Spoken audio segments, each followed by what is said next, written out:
Introduction. Why relationship pain is emotional, not personal. Most relationship suffering has nothing to do with the other person. It's not about what they said, what they didn't say, or what they did. It's not about their flaws, their choices, or their inability to meet your needs. The pain comes from within, from attachment, from the stories you tell yourself about what their behavior means, from the fear that if they leave, you'll be less, from the belief that love requires losing yourself. You think the problem is them, but the real problem is how tightly you're holding on. When someone pulls away, you panic. When they don't respond, you spiral. When they're distant, you feel abandoned. Not because they've wronged you, but because your nervous system interprets distance as danger. Webb. This is attachment at work, and attachment, when unexamined, becomes dependency. Webb. Healthy relationships don't hurt this much. They don't require constant reassurance, explanation, or control. They don't drain you. They don't make you feel small. They don't turn you into someone you don't recognize. But most people never learned what healthy attachment looks like. They learned anxious attachment, clinging, chasing, over-explaining, or avoidant attachment, shutting down, withdrawing, detaching coldly, or a chaotic mix of both. Webb. And then they wonder why love feels so hard. This audiobook is not about fixing your partner. It's not about getting someone back or winning an argument. It's not about manipulation tactics or communication scripts designed to change someone else's behavior. This is about you, your nervous system, your patterns, your emotional wiring, your relationship with yourself. You will learn why you overgive, over-explain, and overstay in situations that drain you. You'll understand the difference between connection and dependency. You'll discover how to set boundaries without anger, detach without coldness, and stay emotionally grounded when others are reactive. Web autom, web tomotel. You'll learn what mature love actually feels like, not the anxious, consuming kind, but the calm, secure kind. The kind that doesn't require you to abandon yourself. And you'll learn how to walk away from what doesn't serve you, not with drama, resentment, or guilt, but with quiet clarity and self-respect. This is not about becoming cold or indifferent. It's about becoming unshakable, emotionally sovereign, present without being dependent, loving without losing yourself. Most people will never do this work. They'll repeat the same patterns in every relationship, blaming partners, circumstances, or bad luck. They'll stay stuck in cycles of anxiety, resentment, and exhaustion. But you're here, which means you're ready to see the truth. The pain isn't personal, it's psychological. And what's psychological can be understood, addressed, and transformed. Let's begin. Chapter 1. Attachment, the invisible force running your relationships. 1. Micro story. Leah has been with her partner for 2 years. On the surface, the relationship is fine, but inside, she's exhausted. Every time he's quiet, she panics. Is he upset? Did I do something wrong? She replays conversations in her mind, analyzing every word, every tone, every pause. When he doesn't text back within an hour, her chest tightens. She checks her phone compulsively. She imagines worst-case scenarios. He's losing interest, he's pulling away, I'm losing him. When they're together, she feels okay. But the moment he leaves, the anxiety returns. She needs reassurance. She needs to know he still cares. She needs to feel safe. But the reassurance never lasts. The next day, the cycle repeats. Leah doesn't understand why she feels this way. Her partner hasn't done anything wrong. He's consistent, he's present. But she can't shake the feeling that she's one mistake away from being abandoned. She's not dramatic. She's not irrational. She's anxiously attached. Web. And until she understands this, every relationship will feel the same, no matter who she's with. 2. Deep psychological mechanism analysis. Attachment is the invisible force that governs how you experience relationships. It's not about love, it's about safety.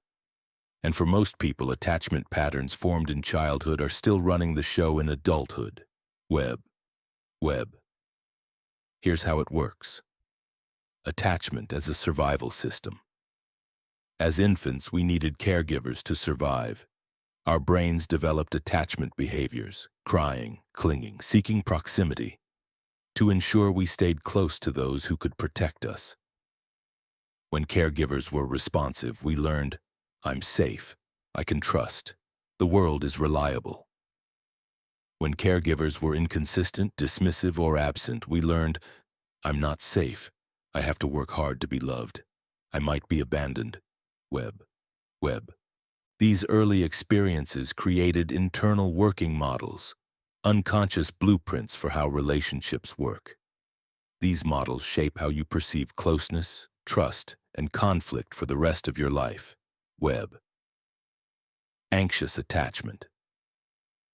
If your caregivers were inconsistent, sometimes loving, sometimes distant, you learned to stay hypervigilant. You became a sensor, constantly scanning for signs of rejection or withdrawal. As an adult, this shows up as needing frequent reassurance, fear of abandonment, overanalyzing behavior, feeling anxious when apart, and difficulty trusting that you're valued. Anxious attachment isn't about the other person. It's about your nervous system believing that love is conditional and unstable. Avoidant attachment. If your caregivers were emotionally unavailable or dismissive, you learned to suppress your needs. You stopped asking for comfort because it didn't come. As an adult, this shows up as discomfort with intimacy, emotional distance, shutting down during conflict, prioritizing independence over connection, and difficulty expressing vulnerability. Avoidant attachment isn't coldness, it's self-protection. You learned that relying on others leads to disappointment, so you rely only on yourself. Disorganized attachment. If your caregivers were frightening or unpredictable, you developed a confusing mix of anxious and avoidant behaviors. You crave closeness but fear it. You push people away, then panic when they leave. This creates chaotic, unstable relationships. Secure attachment. If your caregivers were consistently responsive, attuned, and safe, you developed secure attachment. You trust that people will be there. You're comfortable with intimacy and independence. You can regulate emotions without clinging or shutting down. You don't interpret distance as rejection. Secure attachment is rare. Most people are somewhere on the anxious avoidance spectrum. Why this matters. Attachment patterns are not about what happened to you. They're about what you learned about relationships, and what was learned can be unlearned. When you don't understand your attachment style, you blame the relationship. You think, they're too distant, they're too needy, they don't get me. But the real issue is that your nervous system is replaying childhood survival strategies that no longer serve you. The pattern looks like this. Early emotional experience, internal working model, adult attachment behavior, relationship dynamics, repeated pain or security. Understanding attachment doesn't fix everything instantly, but it shifts the focus from what's wrong with them to what's happening inside me. And that's where real change begins. 3. Real-life scenarios. Romantic relationship. Anxious pattern. Partner is quiet during dinner. Immediate panic. Did I say something wrong? Spends the night replaying the conversation. Secure response. Partner is quiet. They might be tired or processing something. I'll check in gently, but I don't need to make it about me. Friendship. Avoidant pattern. Friend wants to talk about something emotional, feels uncomfortable, changes the subject or makes a joke. Avoids depth. Secure response. Friend wants to talk, stays present, listens without fixing. offers support without shutting down. Family dynamics. Anxious pattern. Parent criticizes, feels devastated, spends days trying to prove worth or fix the relationship. Secure response. Parent criticizes, recognizes it's about them, not you. Sets a boundary calmly, doesn't internalize. Conflict. Avoidant pattern. Partner brings up an issue, withdraws, goes silent. Needs space but doesn't communicate it clearly. Secure response. Partner brings up an issue, stays engaged, listens, takes space if needed, but communicates clearly. After a breakup. Anxious pattern. Obsesses, replays everything, blames self. Texts repeatedly, can't let go. Secure response. Feels sadness, allows grief, doesn't chase. Trusts that if it's meant to be, clarity will come. Moves forward without clinging. New relationship. Disorganized pattern, wants closeness, gets close, panics, creates conflict or distance, repeats. Secure response. Moves into closeness at a sustainable pace, communicates needs, doesn't sabotage when intimacy deepens. 4. Scripts. What to think, how to internally respond. This feeling is attachment, not reality. I don't need to chase to be valued. Distance doesn't always mean rejection. I can feel anxious and still stay grounded. My worth isn't determined by someone's response time. I notice the pattern, I don't have to act on it. Secure people don't need constant proof. I can care deeply without clinging tightly. What I feel is information, not instruction. I stay present with myself first. 5 practical emotional exercises. Exercise 1. Attachment pattern awareness. For 1 week, notice when you feel anxious, avoidant, or clingy in relationships. Write down the trigger and the feeling, don't judge it, just observe. Patterns become visible through observation. Exercise 2. Pause before reacting. When you feel the urge to text, explain, or chase reassurance, pause for 10 minutes. Sit with the discomfort. Ask, what am I really afraid of? Often the urge fades. The fear is temporary. Exercise 3. Self-soothing practice. When attachment anxiety arises, place your hand on your chest. Breathe slowly. Say internally, I'm safe. I don't need to fix this right now. Teach your nervous system that you can regulate without external validation. Exercise 4. Distance as neutral. Practice interpreting distance neutrally. When someone is quiet, distant, or unavailable, repeat, this is about them, not me. I don't need to make it mean something about my worth. Exercise 5. Secure attachment visualization. Visualize yourself in a relationship where you feel calm, valued, and secure. Notice how that feels in your body. What would you do differently? How would you show up? Practice embodying that version of yourself now, regardless of the other person's behavior. Chapter 2. Why you overgive, over-explain, and overstay. 1. Micro story. Mia has been in the same relationship for 4 years. She gives everything. She listens when he needs to talk. She cancels plans when he needs her. She explains herself endlessly when he misunderstands. She bends, adjusts, and accommodates. But he doesn't do the same. He forgets her birthday. He's dismissive when she's upset. He makes plans without asking her. He's present when it's convenient for him, and absent when it's not. Her friends tell her she deserves better. She knows they're right. But she can't leave. Every time she considers ending it, a voice inside her says, maybe if I explain better, he'll understand. Maybe if I give more, he'll see my value. Maybe if I'm patient, he'll change. So she stays. She over-explains. She overgives. She waits. And nothing changes. Mia doesn't understand why she does this. She's intelligent. She's capable. She knows what healthy love looks like. But something inside her won't let go. It's not love keeping her there. It's fear. Fear of being alone.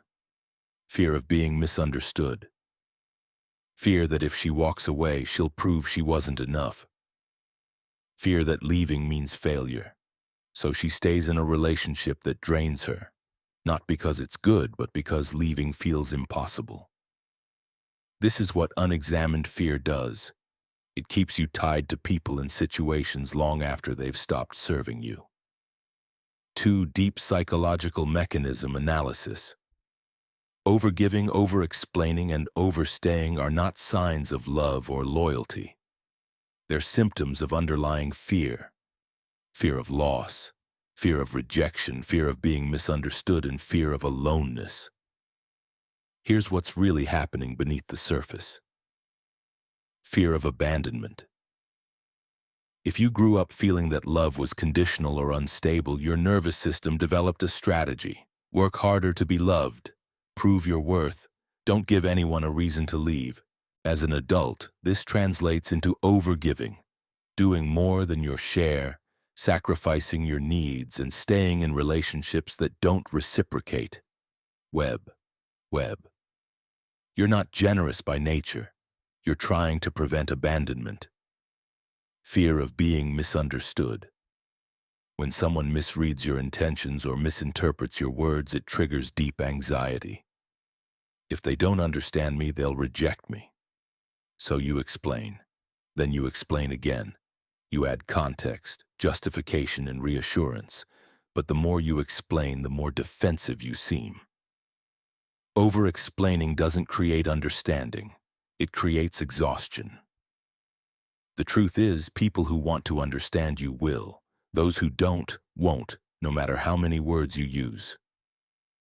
Fear of aloneness. For some, being alone feels unbearable, not because they need constant company, but because aloneness triggers a primal fear. If I'm alone, I'm unsafe, I'm unlovable, I'm forgotten. This fear makes bad relationships feel better than no relationship. So you stay. You tolerate behavior you know is wrong. You convince yourself it's not that bad. You lower your standards until you've forgotten what healthy connection feels like. The sunk cost fallacy. I've already invested so much time, energy, and emotion. If I leave now, it was all wasted. This logic keeps people trapped for years. But time spent doesn't justify more time lost. Past investment is not a reason to continue suffering. Walking away isn't failure. It's reclaiming your future. Identity tied to the relationship. When your sense of self becomes fused with a relationship, leaving feels like losing yourself. If I'm not in this relationship, who am I? This is identity confusion. Mistaking connection for identity. You are whole without the relationship. The relationship is something you experience, not something that defines you. Hope is a trap. Maybe they'll change. Maybe they'll realize. Maybe things will get better. Hope keeps you waiting. But hope without evidence is denial. People show you who they are through consistent behavior, not occasional effort. If someone wanted to change, they would. Waiting for change that never comes is self-abandonment. Low self-worth. When you don't believe you're inherently valuable, you tolerate mistreatment. You accept crumbs. You stay in dynamics where you're undervalued because part of you believes that's what you deserve. Raising your standards requires raising your self-worth first. The pattern looks like this: fear, abandonment, misunderstanding, aloneness. Overcompensation, giving, explaining, staying. Depletion, resentment, repeat. Breaking this cycle doesn't mean becoming cold or selfish. It means recognizing that your worth is not negotiable. It means understanding that real love doesn't require you to shrink, explain endlessly, or stay where you're not valued. It means choosing yourself, not out of ego, but out of self-respect. 3 real-life scenarios. Romantic relationship. Old pattern, partner cancels plans last minute. You're hurt but say, "It's okay, I understand." You always understand. They never apologize. New response. I'm disappointed. I made space for this. I need you to respect my time. You don't over-explain. You state the boundary calmly. Friendship. Old pattern. Friend vents constantly but never asks how you're doing. You listen for hours. You're exhausted but don't say anything. New response. I care about you, but I need balance in this friendship. I need space to share too. You protect your energy without guilt. Family dynamics. Old pattern. Parent criticizes you. You spend an hour defending yourself, trying to make them see your perspective. They dismiss you anyway. New response. I hear you, but I'm not discussing this further. You disengage without needing their approval. Work relationship. Old pattern. Colleague takes credit for your work. You stay silent because you don't want conflict. New response. I led that project. I'd appreciate acknowledgement. You advocate for yourself without aggression. Conflict. Old pattern. Partner is upset. You apologize repeatedly even when you didn't do anything wrong. You just want the tension to end. New response. I understand you're upset. I'm willing to talk when we're both calm. You don't absorb blame that isn't yours. Ending a relationship. Old pattern. You know it's over, but you stay. You hope. You wait. You give one more chance. Years pass. New response. This isn't working. I care about you, but I'm choosing myself. You leave without waiting for permission. 4. Scripts. What to think, how to internally respond. I don't need to explain myself into safety. Overgiving doesn't create love. It creates imbalance. I can care without carrying the entire relationship. Staying doesn't prove loyalty. It proves fear. I am allowed to leave what drains me. Real love doesn't require constant justification. I don't need to be understood by everyone. My worth is not measured by how much I tolerate. Hope without change is denial. Choosing myself is not selfish. It's necessary. 5 practical emotional exercises. Exercise. 1. The overgiving audit. For 1 week, notice every time you give more than you want to. Write it down.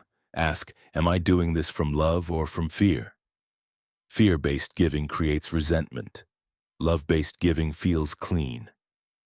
Exercise. 2. The explanation limit. Practice explaining yourself once clearly and calmly, then stopping. Resist the urge to add more context. If someone doesn't understand after 1 clear explanation, they're choosing not to. You don't need to convince them. Exercise 3. Alone time without distraction. Spend 30 minutes alone without your phone, TV, or any distraction. Sit with yourself. Notice what feelings arise. This builds tolerance for aloneness and reduces the fear that drives overstaying. Exercise. 4. The would I advise this? Test. When you're unsure whether to stay or go, ask, if my best friend were in this situation, what would I tell them? Often you already know the answer. You're just afraid to act on it. Exercise. 5. Self-worth inventory. Write down 10 things that make you valuable, independent of any relationship. Reread this list whenever you feel tempted to overgive, over-explain, or overstay. Remind yourself, you are enough as you are. Chapter 3. Emotional dependency versus real connection. Micro story. Jake met someone 6 months ago. At first, it felt incredible. The chemistry was intense. They texted constantly. They spent every weekend together. He felt alive in a way he hadn't in years. But now, something feels off. When she doesn't text back right away, his mood crashes. When she needs space, he feels rejected. When she's busy with friends, he feels forgotten. He can't focus at work. He checks his phone obsessively. He plans his entire day around when he'll see her next. He tells himself this is love.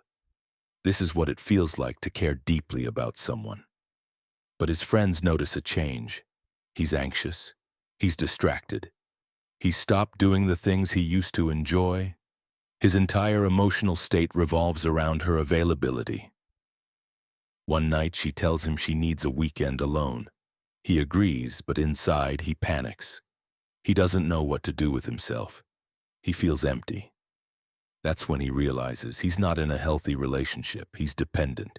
He doesn't love her. He needs her. And there's a difference. Real connection makes you feel more like yourself. Dependency makes you forget who you are without the other person. 2. Deep psychological mechanism analysis. Emotional dependency and real connection feel similar at first. Both involve closeness, care, and attachment. But they operate from completely different places. One expands you, the other consumes you. Web. Here's how to tell the difference. Emotional dependency. Dependency is built on fear and need. It's not about loving the person, it's about needing them to regulate your emotions, validate your worth, or fill a void inside you. When you're emotionally dependent, the other person becomes your primary source of safety, identity, and self-esteem. Without them, you feel incomplete. Web 6. Signs of emotional dependency. Your mood is dictated by their mood or availability. You feel anxious when they're not around. You lose interest in activities, friends, or goals that don't involve them. You need constant reassurance that they still care. You tolerate mistreatment because losing them feels unbearable. You feel like you can't function without them. Web 2. Emotional dependency isn't love, it's a survival mechanism. You've outsourced your emotional regulation to another person, and when they're unavailable, your system crashes. Real connection. Real connection is built on security and choice. You don't need the person, you choose them.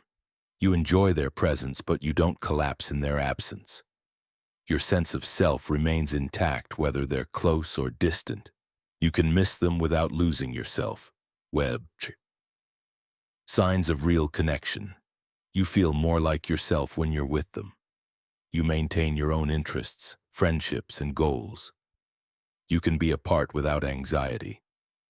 You trust them without needing constant proof. You communicate openly without fear of abandonment. You support each other's growth even when it means time apart. Web. Real connection enhances your life. Dependency replaces it. The root of dependency. Emotional dependency often stems from unmet childhood needs. If you didn't receive consistent emotional support, validation, or safety growing up, you learn to seek it externally. Romantic partners become stand-ins for the parent who wasn't there. You're not looking for a partner, you're looking for repair. Web. This isn't conscious. You don't wake up and think, I'll use this person to fix my childhood wounds. It happens automatically. Your nervous system seeks what it didn't get, and when you find someone who provides it, even temporarily, you cling. Enmeshment versus interdependence. Dependency creates enmeshment, a blurring of boundaries where you can't tell where you end and the other person begins. You absorb their emotions. You feel responsible for their happiness. You lose yourself in the relationship. Web. Healthy connection creates interdependence. Two whole people who support each other without fusing. You have your life. They have theirs. You share experiences, but you don't need each other to survive. Web. Why dependency feels like love. Dependency is intense. It creates highs and lows, longing and relief, fear and euphoria. This feels like passion, but intensity isn't intimacy. Real love is calm, steady, and secure. It doesn't drain you. It doesn't make you anxious. It doesn't require constant vigilance. If your relationship feels like a roller coaster, it's not deep love, it's activation. Your nervous system is hooked on the cycle of fear and relief. That's not connection. It's addiction. The pattern looks like this. Unmet childhood needs, external validation seeking, dependency on partner, loss of self, anxiety when apart, enmeshment, relationship becomes survival. Breaking dependency doesn't mean becoming cold or detached. It means becoming whole within yourself. It means learning to regulate your own emotions, validate your own worth, and feel complete without needing someone else to fill the void. Only then can you truly connect, without losing yourself in the process. 3 real-life scenarios.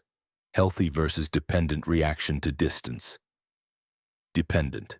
Partner needs space, feels abandoned, texts repeatedly. Did I do something wrong? Are we okay?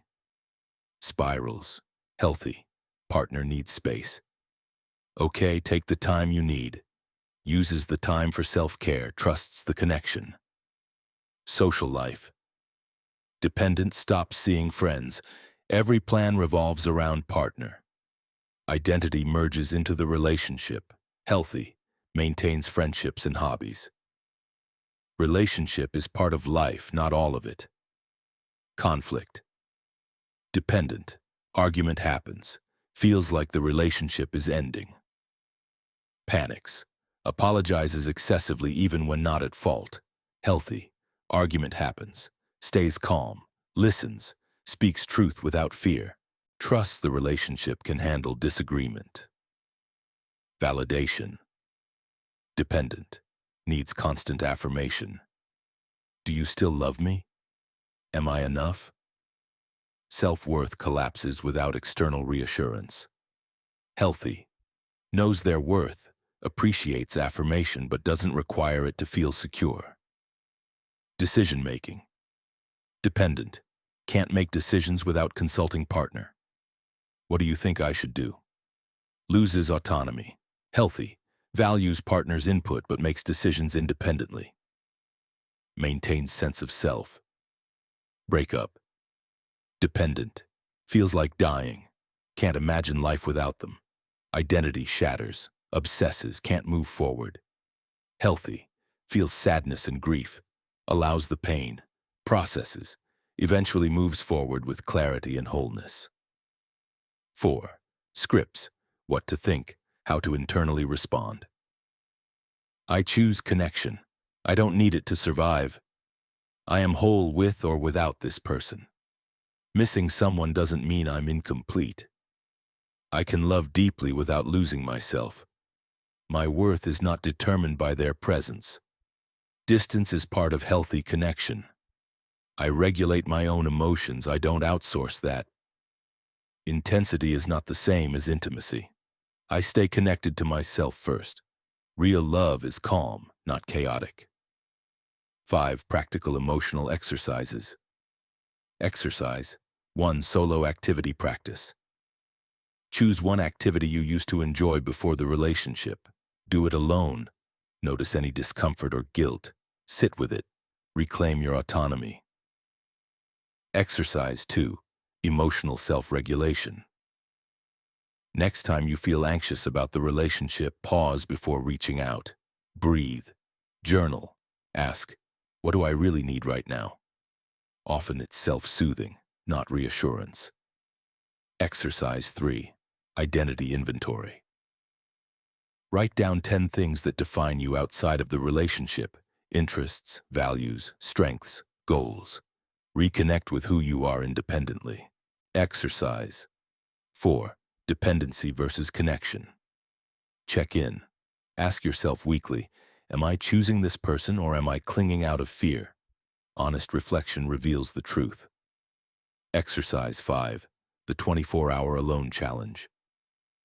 Spend 24 hours without contacting your partner. Notice what feelings arise. Anxiety, relief, emptiness. This reveals how much of your emotional regulation depends on them. Practice filling that space yourself. Chapter 4. People-pleasing and emotional over-responsibility. 1. Micro-story. Sarah notices her friend seems upset. They're having coffee and the conversation feels off. Her friend's tone is short. Her responses are clipped. Sarah's chest tightens. Did I say something wrong? Is she mad at me? She replays the last few days in her mind. Did she forget something? Did she cancel plans? Did she not respond fast enough to a text?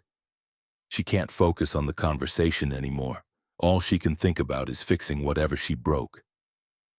Are you okay? She asks. I'm fine, her friend says. But Sarah doesn't believe her, so she asks again and again. She apologizes, though she's not sure what for. She offers to help. She tries to lighten the mood. She does everything she can to make her friend feel better. Finally, her friend sighs. I'm just tired. It has nothing to do with you. Sarah feels a wave of relief, then exhaustion. She spent the last hour trying to manage someone else's mood, a mood that had nothing to do with her in the first place. This is her pattern. She feels responsible for everyone's emotions. If someone is upset, she assumes it's her fault. If someone is distant, she believes she caused it. If someone is uncomfortable, she scrambles to fix it. She doesn't do this because she's kind. She does it because she's terrified of being the reason someone feels bad. This is people-pleasing, and it's draining her. 2. Deep psychological mechanism analysis. People-pleasing and emotional over-responsibility are not generosity. They're survival strategies, learned early and carried into adulthood. Here's what's really happening underneath. Childhood conditioning. If you grew up in an environment where love felt conditional, where you had to be good, helpful, or perfect to be accepted, you learned that your worth depended on pleasing others. You became hyper-aware of others' moods. You developed the ability to read emotional cues and adjust your behavior to keep the peace. This wasn't a choice. It was survival. As an adult, this pattern persists. You scan for disapproval. You anticipate needs. You manage emotions that aren't yours. You've been trained to prioritize others' comfort over your own. Fear of rejection.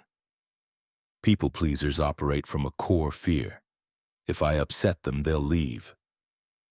This fear drives constant accommodation. You say yes when you mean no. You suppress your needs. You apologize excessively. You take responsibility for things that aren't your fault, all to avoid the possibility of rejection. But the irony is, people-pleasing doesn't prevent rejection. It prevents real connection. Because the person others see isn't the real you. It's the version you think they want. Emotional over-responsibility. Emotional over-responsibility is the belief that you're responsible for how others feel. If someone is upset, you caused it. If someone is disappointed, you failed them. If someone is uncomfortable, you need to fix it. This belief is false. You are not responsible for other people's emotions. People feel what they feel based on their own histories, triggers, and interpretations. You can contribute to someone's experience, but you don't control it, and you certainly aren't obligated to manage it. The invisible labor. People-pleasers carry invisible labor. They track everyone's moods. They manage tension. They smooth over conflict. They adjust their behavior to keep everyone comfortable. This is exhausting, and it's unreciprocated. Because most people aren't tracking your needs the way you track theirs. Loss of self. When you're constantly adjusting to please others, you lose touch with who you actually are. You don't know what you want because you've spent years prioritizing what others want. You don't know your boundaries because you've never enforced them. You've become a mirror, reflecting back what others need with no clear sense of your own identity. Resentment. People-pleasing always leads to resentment. You give endlessly. You accommodate. You sacrifice. And eventually you realize no one asked you to do this. You chose it out of fear, conditioning, or the need for approval. But it still feels unfair. You resent the people you've been trying to please, and you resent yourself for not standing up sooner. The trap of external validation. People-pleasers seek validation externally. If they're happy, I'm okay. If they approve, I'm valuable. But external validation is unstable. It changes, it's conditional. It requires constant effort, and it never fills the void. Real stability comes from internal validation, knowing your worth regardless of others' reactions. The pattern looks like this. Conditional love in childhood, fear of rejection, hypervigilance to others' emotions, people-pleasing behavior, loss of self, resentment, repeat. Breaking free from people-pleasing doesn't mean becoming selfish or cold. It means recognizing that you're not responsible for managing everyone's emotional experience. It means learning to say no, set boundaries, and tolerate the discomfort of not being universally liked. It means choosing authenticity over approval. 3 real-life scenarios. Social invitation. Old pattern. Friend invites you somewhere. You don't want to go, but you say yes anyway. You don't want to disappoint them. New response. Thanks for thinking of me, but I'm not up for it tonight. No explanation. No guilt. At work. Old pattern. Coworker asks you to take on extra work. You're already overwhelmed, but you agree. You don't want them to think you're unhelpful. New response. I'm at capacity right now. I can't take that on. Clear. Calm. No apology. In a relationship. Old pattern. Partner is in a bad mood. You immediately try to fix it. You ask what's wrong. You offer solutions. You feel responsible. New response. I'm here if you want to talk, but I'm not going to try to fix your mood. You stay present without absorbing their emotions. Family dynamics. Old pattern. Parent criticizes you. You defend yourself endlessly, trying to make them understand or approve. New response. I hear you, but I'm not discussing this. You disengage. You stop seeking their approval. Conflict. Old pattern. Someone is upset with you. You apologize profusely even if you didn't do anything wrong. You just want peace. New response. I'm sorry if I hurt you, but I'm not apologizing for things I didn't do. You own your part, but not all of it. Friend venting. Old pattern. Friend vents for an hour. You listen, offer advice, try to make them feel better. You feel drained afterward. New response. I hear you. I care. But I don't have the capacity to hold this right now. You protect your energy without guilt. 4. Scripts. What to think. How to internally respond. I am not responsible for how others feel. Their mood is not my emergency. I can care without carrying. No is a complete sentence. I don't need to explain or justify my boundaries. Disapproval is not danger. I am allowed to prioritize my own needs. I don't need everyone to like me. Authenticity over approval. I release the need to fix what isn't mine. 5. Practical emotional exercises. Exercise 1. The no. Practice. This week, say no to one request without explanation or apology. Notice the discomfort. Sit with it. Observe that nothing catastrophic happens. Exercise 2. Mood detachment. When someone around you is upset, practice not absorbing it. Remind yourself, this is their feeling, not mine. I don't need to fix it. Stay present without taking responsibility. Exercise 3. Need identification.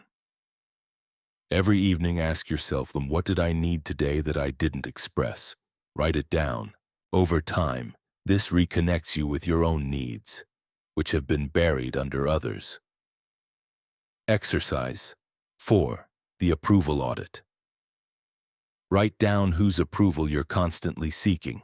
Ask, why does their opinion matter so much? Often it's a childhood pattern. Awareness begins the shift. Exercise 5. Boundary rehearsal. Write 3 boundary statements you need to say. Practice them out loud. Role play if needed. The more you rehearse, the easier it becomes to enforce boundaries in real time. Chapter 5. Detachment without coldness. Micro story. David used to absorb everything, every comment, every mood, every reaction. If someone was upset, he felt it. If a conversation went badly, he replayed it for days. If a relationship ended, he couldn't let go.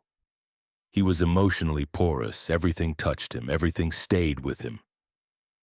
Then he read something about detachment. Stop caring so much, let things go, don't take things personally. So he tried. He distanced himself.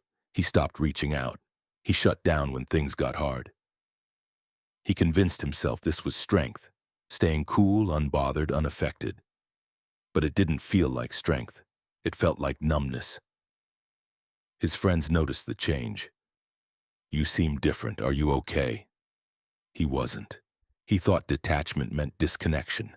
He thought protecting himself meant closing off. He thought emotional strength meant feeling nothing. But that's not detachment. That's avoidance. Real detachment isn't coldness, it's clarity. It's the ability to care deeply without being consumed, to feel without drowning, to love without losing yourself. David didn't need to stop caring. He needed to stop making everything about him. He needed to learn the difference between empathy and absorption, between presence and enmeshment. Detachment isn't the absence of feeling. It's the presence of boundaries. 2. Deep psychological mechanism analysis. Detachment is one of the most misunderstood emotional skills. People think it means becoming cold, indifferent, or emotionally unavailable. But that's not detachment. That's dissociation. Webb 10. Here's what detachment actually means. Detachment as emotional sovereignty. Detachment is the ability to observe without absorbing, to be present with someone's emotions without making them your own, to care about someone without feeling responsible for fixing them. It's not about distancing yourself from people. It's about maintaining your emotional center while staying connected. Webb 10. You can love someone deeply and still not carry their pain. You can be empathetic without being consumed. You can be present without being porous. The difference between empathy and absorption. Empathy is understanding what someone feels. Absorption is feeling it as if it's yours. Empathy allows you to support someone while staying grounded. Absorption pulls you into their emotional state, leaving you drained and dysregulated. Detachment doesn't eliminate empathy. It refines it. You feel with someone, not for them. You witness their experience without losing yourself in it. Webb 10. Detachment from outcomes. Healthy detachment also means releasing the need to control outcomes. You can care about someone's choices without needing them to choose what you want. You can offer advice without being attached to whether they take it. You can love someone and still let them make their own mistakes. This is difficult, because when you love someone, you want them to be okay. But their path is theirs. You can support, you can encourage, but you can't live their life for them. Detachment is trusting that people have their own journey, and that your role is not to control it. Webb 10. Detachment from others' emotions. When someone is angry, sad, or anxious, their emotion is theirs, not yours. You don't have to match their energy. You don't have to fix it. You don't have to take it personally. Detachment allows you to stay calm in the presence of chaos, to listen without needing to solve, to be there without being pulled under. Why detachment feels hard. If you've spent your life absorbing others' emotions, detachment feels wrong. It feels selfish. It feels like abandonment. But it's not. It's self-preservation. It's recognizing that you can't pour from an empty cup, that helping others requires you to stay stable first. Detachment isn't about caring less. It's about caring wisely. The avoidant trap. Some people confuse detachment with avoidance. They shut down emotionally and call it boundaries. They distance themselves from intimacy and call it self-protection. But that's not detachment. That's fear of connection dressed up as strength. Web. Real detachment allows closeness. It just doesn't allow enmeshment. You can be emotionally available without being emotionally dependent. You can be vulnerable without being fragile. Detachment is love. Paradoxically, detachment is one of the most loving things you can do. When you stop trying to control, fix, or absorb others' experiences, you give them space to be themselves. You trust them. You respect their autonomy. You love them without needing them to be different. This is mature love, not the anxious, clinging kind, but the calm, spacious kind. The pattern looks like this. Emotional absorption, overwhelm, shutdown or enmeshment, loss of self, resentment or numbness. Versus emotional detachment, clarity, presence without absorption, boundaries without coldness, sustainable connection. Detachment doesn't make you cold, it makes you steady, and steadiness is what allows real connection to thrive. 3 real-life scenarios. Friend in crisis. Absorbed response. Friend is going through a breakup. You feel their pain as if it's yours. You lose sleep. You obsess about their situation. You neglect your own life trying to fix theirs. Detached response. Friend is going through a breakup. You listen. You offer support. You stay present. But you don't take on their pain. You trust they'll navigate it. Family drama. Absorbed response. Parents are fighting. You feel responsible. You mediate. You absorb the tension. You carry it for days. Detached response. Parents are fighting. You recognize it's their dynamic, not yours. You don't absorb it. You stay grounded in your own peace. Partner's bad day. Absorbed response. Partner is stressed. You immediately mirror their stress. You try to fix everything. You feel responsible for their mood. Detached response. Partner is stressed. I'm here if you need to talk, but I'm not taking this on. You offer presence, not absorption. Conflict. Absorbed response. Someone is angry with you. You spiral. You replay the conversation. You can't sleep. Their anger becomes your anxiety. Detached response. Someone is angry with you. You listen. You reflect. You don't internalize their emotion. You stay calm. Toxic relationship. Absorbed response. You stay because you feel responsible for their well-being. You can't leave because you're enmeshed in their emotions. Detached response. You recognize you can care about them without staying. You detach from the outcome. You choose your peace. Social media. Absorbed response. You see someone's post. You take it personally. You spiral into comparison or defensiveness. Detached response. You see the post. You observe your reaction. You don't absorb it. You scroll past. 4. Scripts. What to think. How to internally respond. I can care without carrying. Their emotions are theirs. Mine are mine. I don't need to fix what isn't broken in me. Detachment is not coldness, it's clarity. I stay present without absorbing. I love them, but I don't lose myself. I release the need to control outcomes. I witness without drowning. Boundaries protect connection, not destroy it. I am steady even when others are not. 5 practical emotional exercises. Exercise 1. Emotional boundary visualization. Visualize a clear boundary around your body like a shield of light. When someone shares strong emotions, imagine them staying outside the boundary. You hear them, you care, but you don't absorb. Practice this daily. Exercise 2. The pause practice.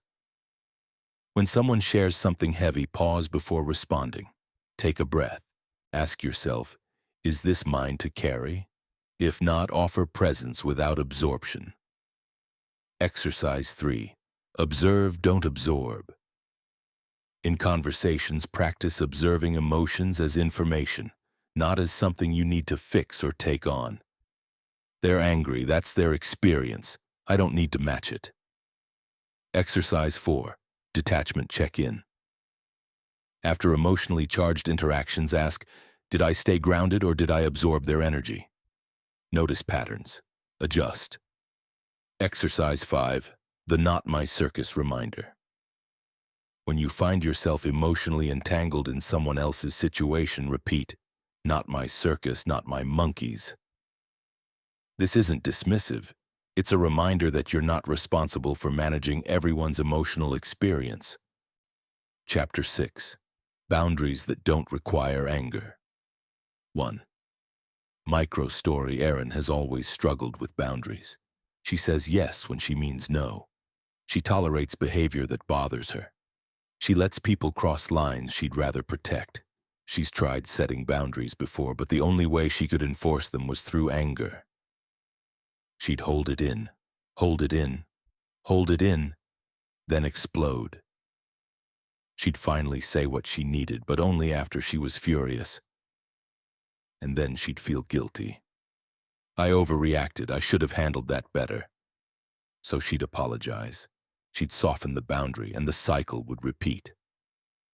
One day, a friend cancels plans last minute. Again.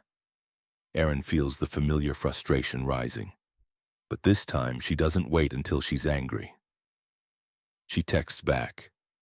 I understand things come up, but this is the third time. I need more reliability in our plans. No yelling, no blame, no explosion, just clarity.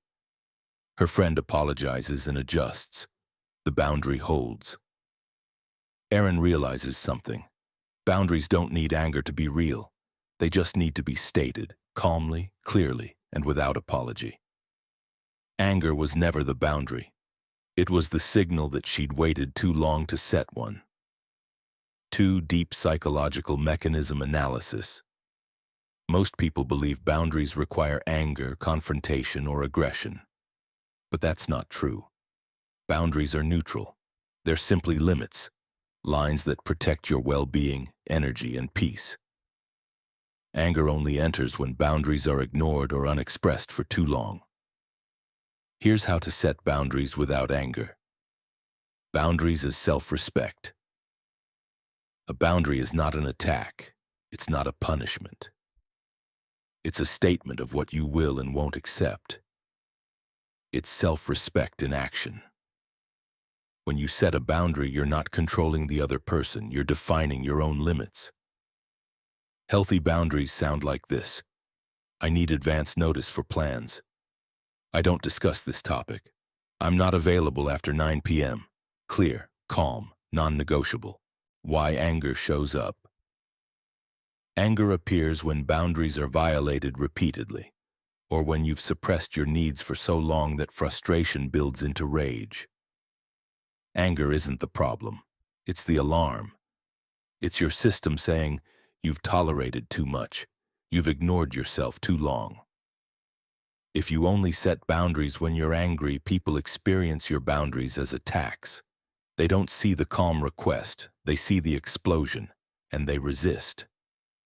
But if you set boundaries early, calmly, and consistently, anger never has to enter the equation. Boundaries don't require explanation.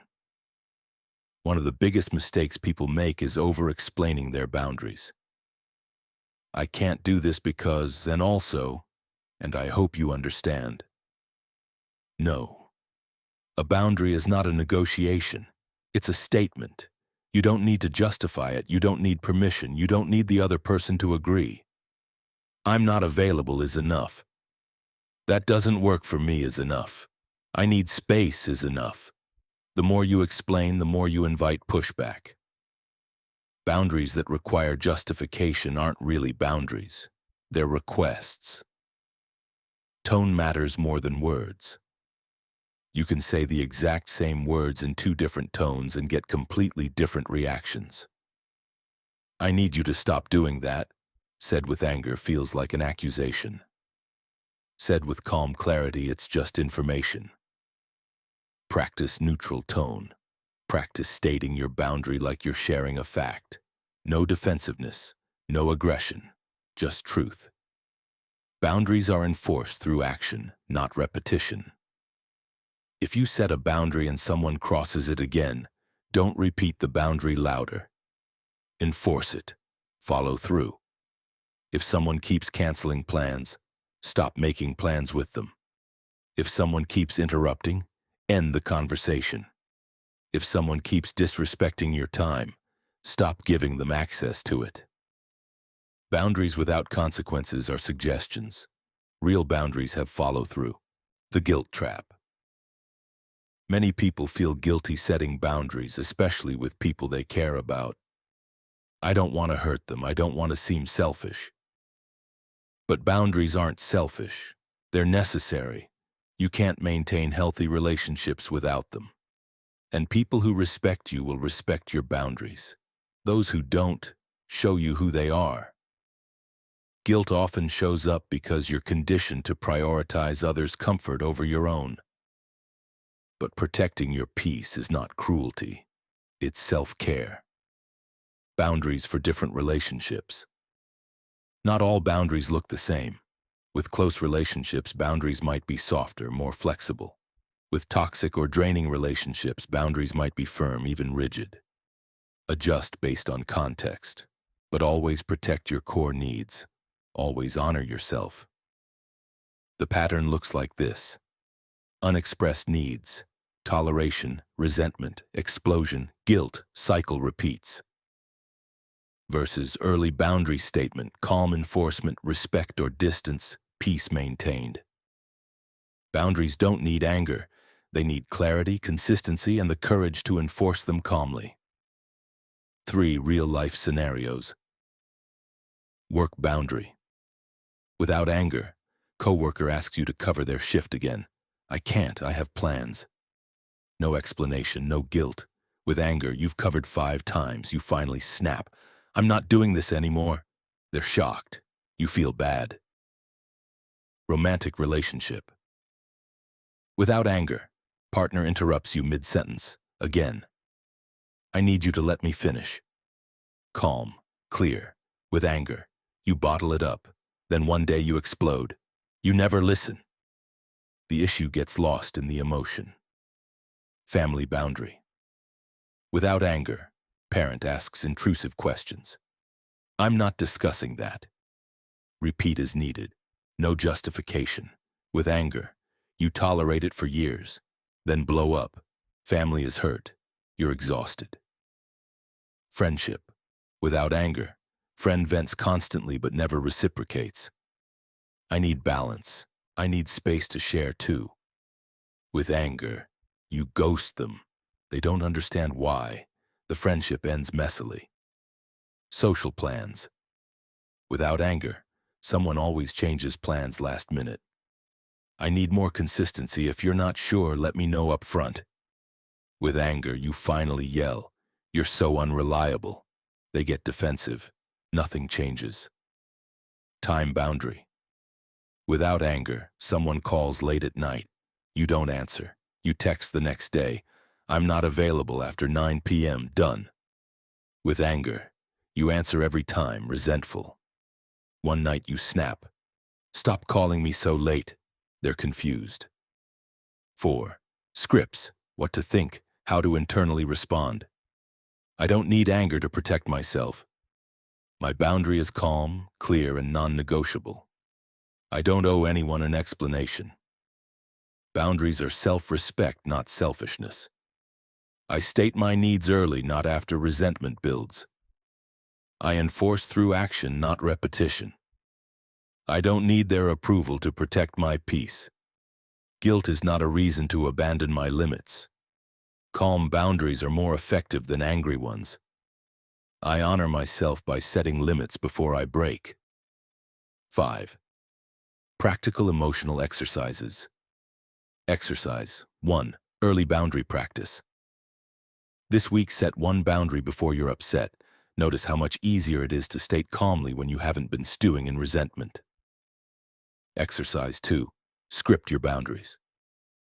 Write down 3 boundaries you need to set. Practice saying them out loud in a calm, neutral tone. Rehearsal removes hesitation. Exercise 3. No explanation challenge. Set a boundary without explaining why.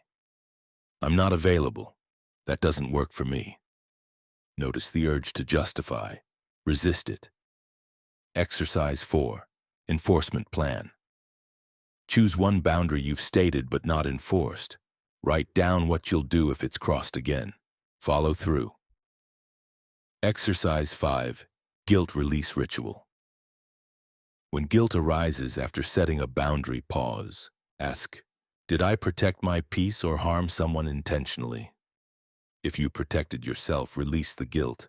Boundaries are not cruelty. Chapter 7. Letting people be who they are. 1. Micro story. Nora loves her sister, but she's also exhausted by her. Her sister is impulsive. She makes decisions without thinking. She quits jobs without backup plans. She gets into relationships that everyone can see won't work. And every time Nora tries to help, she gives advice. She warns her. She explains what could go wrong. She offers solutions. She tries to steer her sister toward better choices, but her sister doesn't listen. She does what she wants, and when things fall apart, Nora is the one who feels the weight of it. One day, after another crisis, Nora's therapist asks, "Why do you feel responsible for your sister's choices?" Nora pauses. "Because I care about her. I don't want her to suffer." "But she's going to make her own choices anyway," the therapist says. "So who are you really trying to save? Her or yourself from the discomfort of watching her struggle?" The question lands hard. Nora realizes she's been trying to control outcomes she has no power over. She's been exhausting herself trying to prevent her sister's pain. Pain that might be exactly what her sister needs to learn from. She's been trying to save someone who doesn't want to be saved. That week, her sister calls with another crisis. And for the first time, Nora doesn't offer advice. She just listens. "I trust you'll figure it out," she says. Her sister is surprised, but Nora feels lighter. She's let go of a burden that was never hers to carry. Letting people be who they are isn't giving up on them. It's respecting their autonomy. It's trusting their process.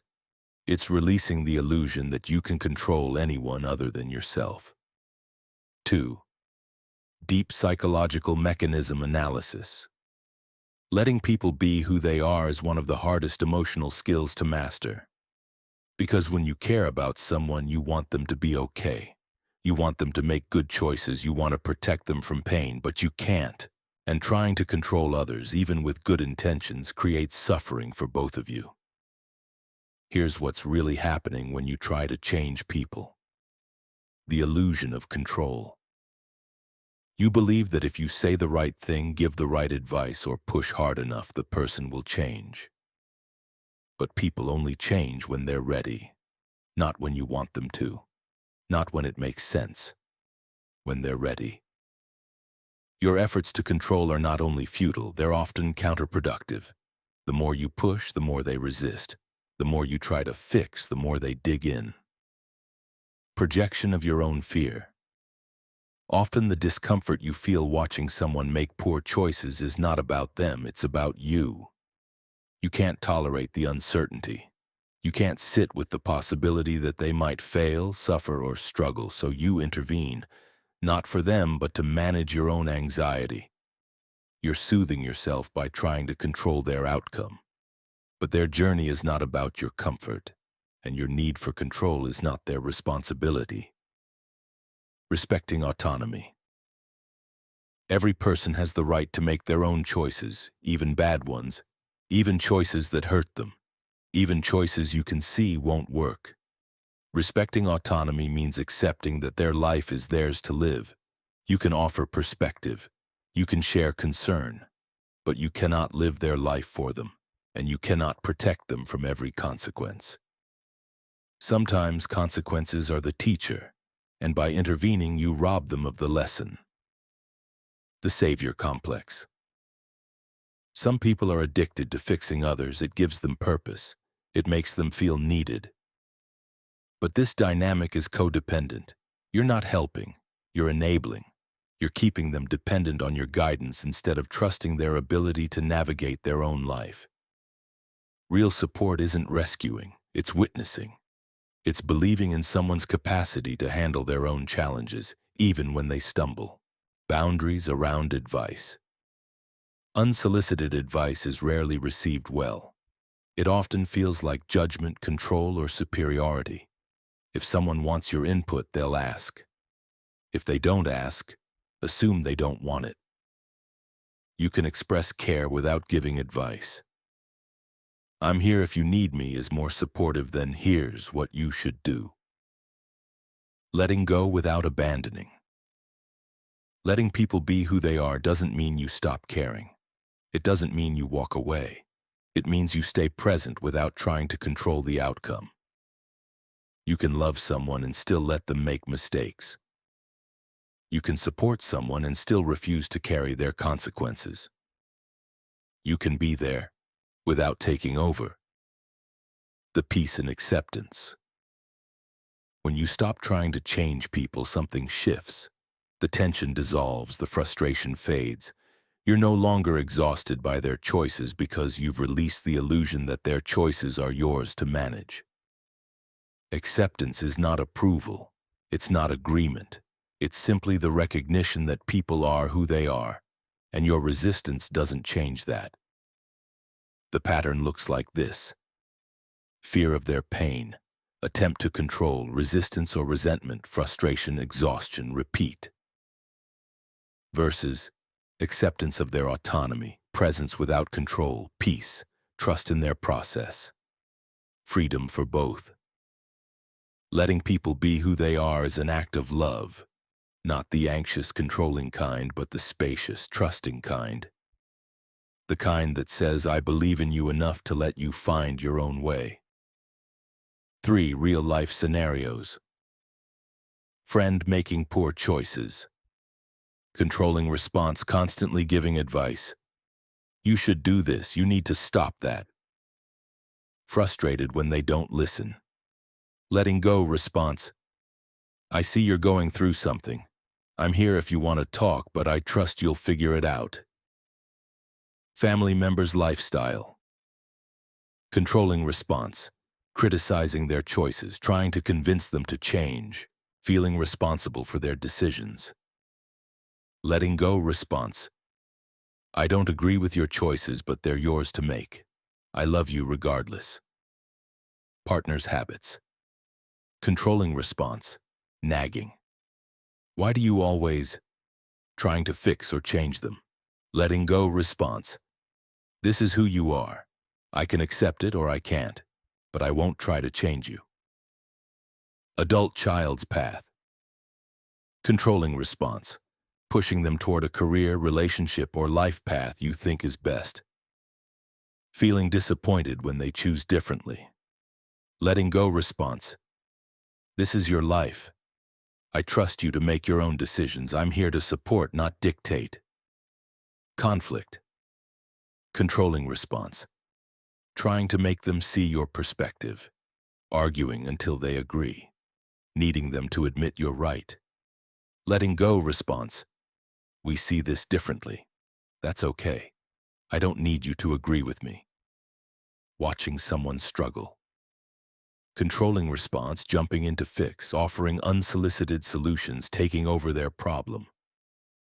Letting go response, "I see you're struggling. What do you need from me?" Let them lead. Trust their capability. 4. Scripts, what to think, how to internally respond. I cannot control anyone but myself. Their choices are theirs. Mine are mine. I trust their process even when I don't understand it. I can care without carrying. Letting go is not giving up. It's respecting autonomy. I offer presence, not control. Their consequences are not mine to prevent. I release the need to fix what isn't mine. Acceptance is not approval, it's peace. I love them enough to let them find their own way. 5. Practical emotional exercises. Exercise. 1. Advice. Pause. This week, resist giving advice unless explicitly asked. Notice how often you want to interject. Practice staying silent and present instead.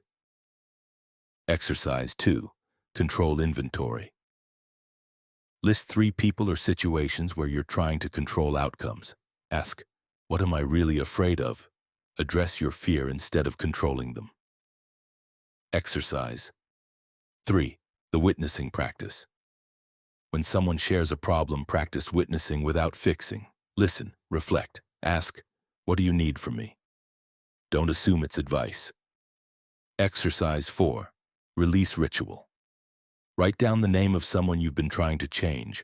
Write, I release my need to control name. I trust their process. Burn or tear the paper. Symbolic release supports emotional letting go. Exercise. 5. Autonomy affirmation. When you feel the urge to control someone's choices, repeat, their life is theirs. I respect their autonomy.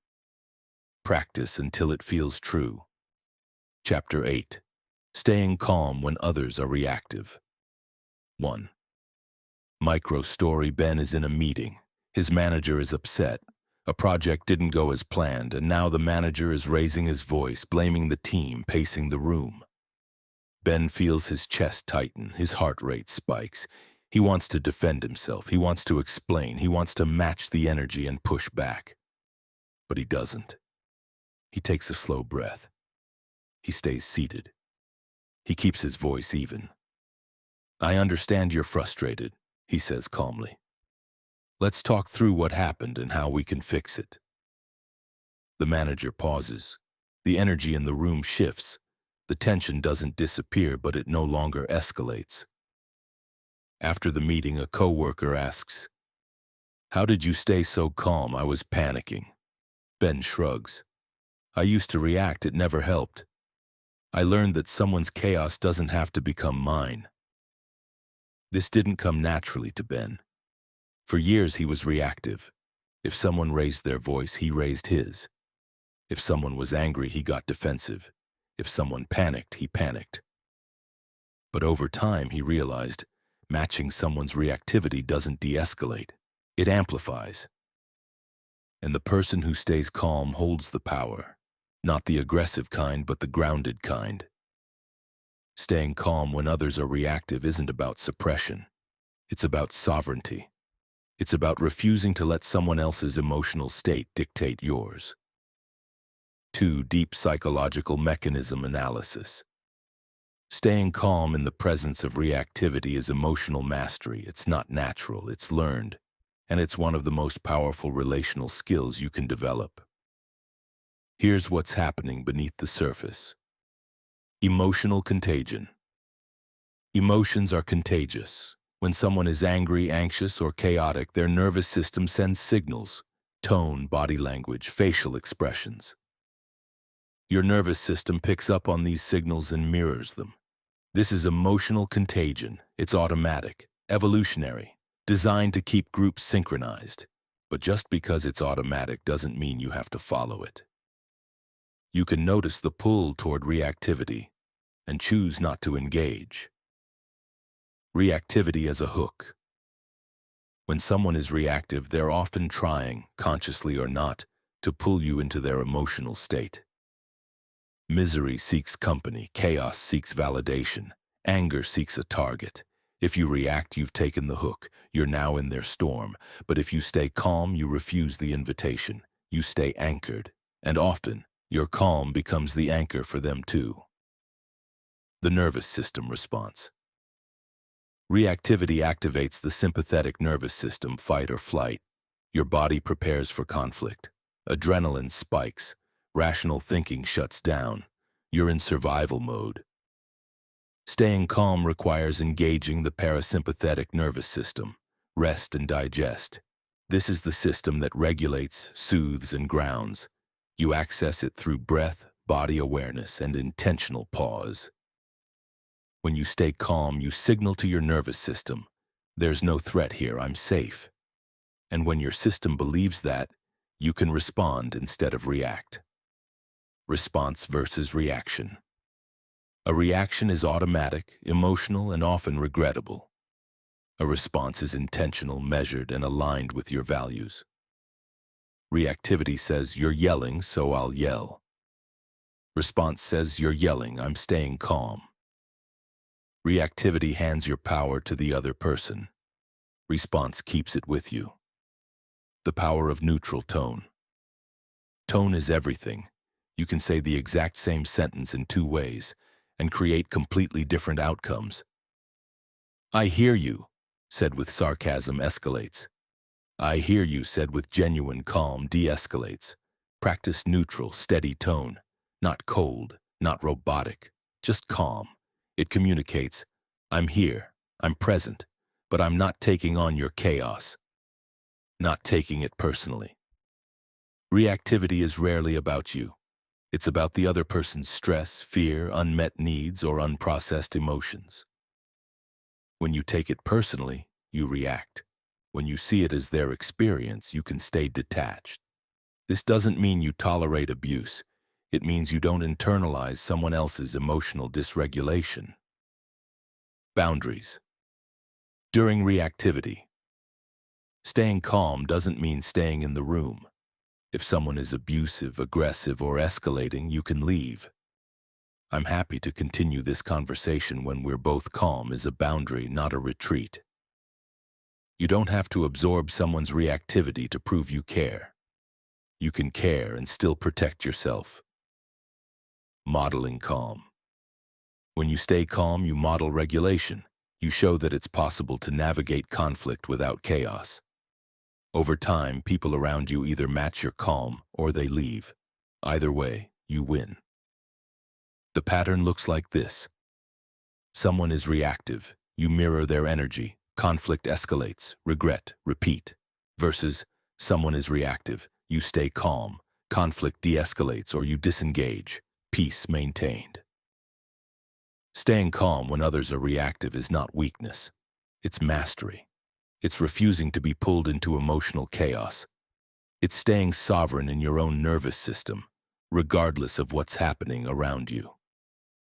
3 real-life scenarios. Partner yelling.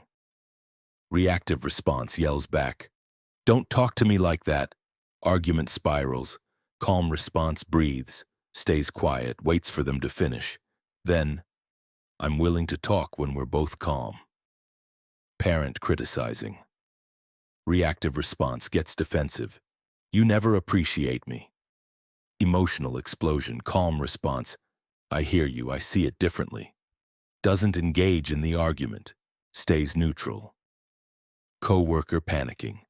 Reactive response panics too. "Oh no, what are we going to do?" Amplifies the stress. Calm response, "Let's take a breath. What can we control right now?" Brings focus.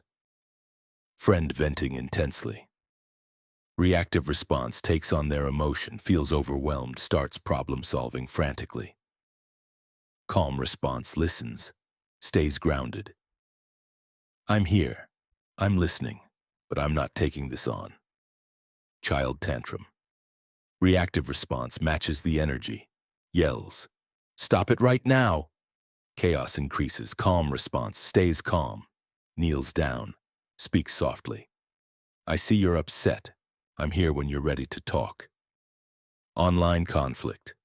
Reactive response types an angry reply, engages in argument, wastes hours. Calm response reads, breathes, chooses not to respond, closes app, moves on. 4 scripts what to think, how to internally respond. Their reactivity is not my emergency. I don't match chaos, I stay grounded. This is their experience, I don't take it personally. I breathe, I pause, I respond with intention. Calm is my power. I don't need to defend, I stay steady. I can witness without absorbing. My nervous system is mine to regulate. I model the energy I want in this space. Staying calm is not weakness, it's sovereignty. 5 practical emotional exercises. Exercise 1. The breath anchor. When someone is reactive, take 3 slow breaths before responding. This activates your parasympathetic system and creates space between stimulus and response.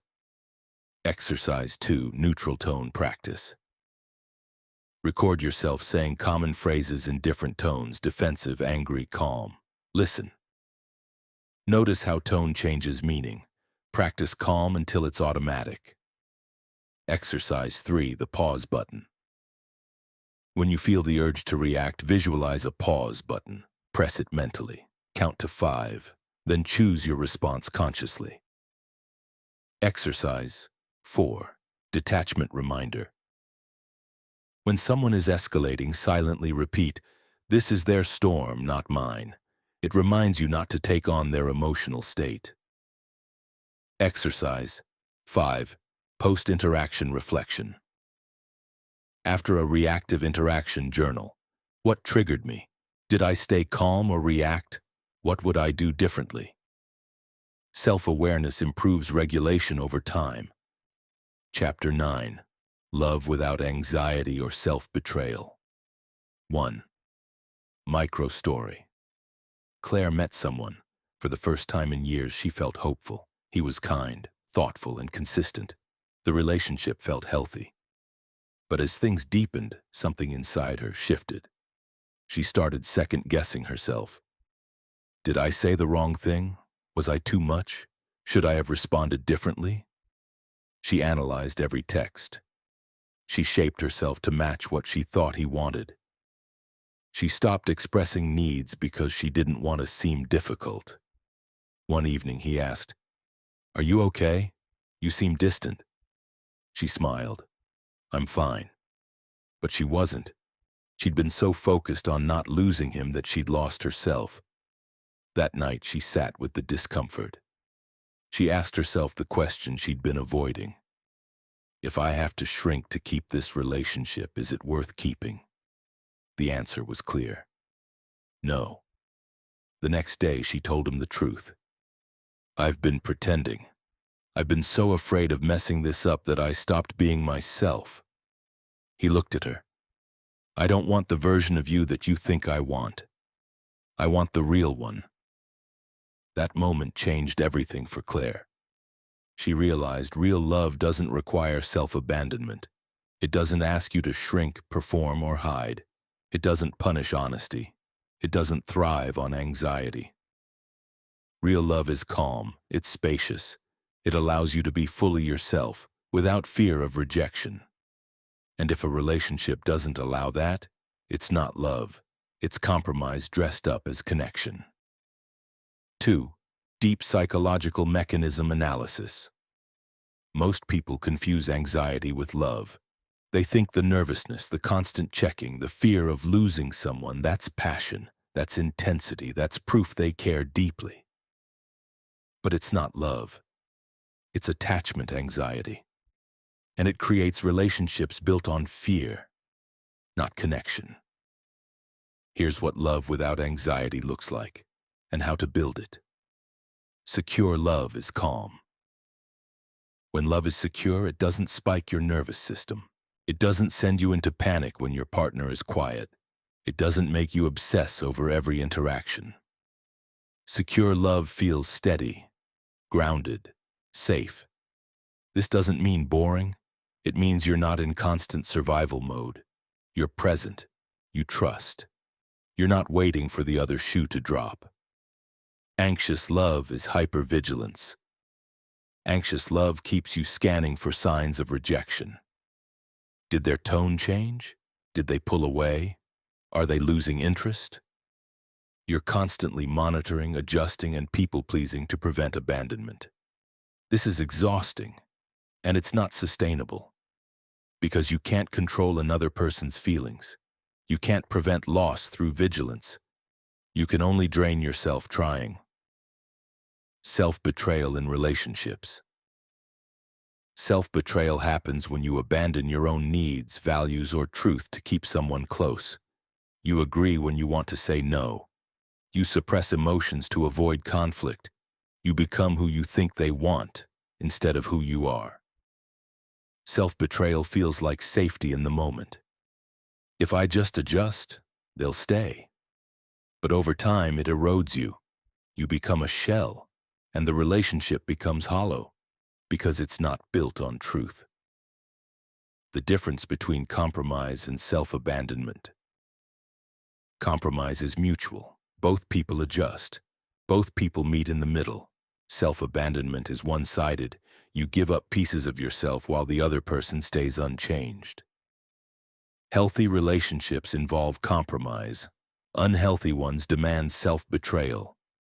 Love without performing. Mature love doesn't require performance. You don't have to be perfect, pleasant, or easy all the time.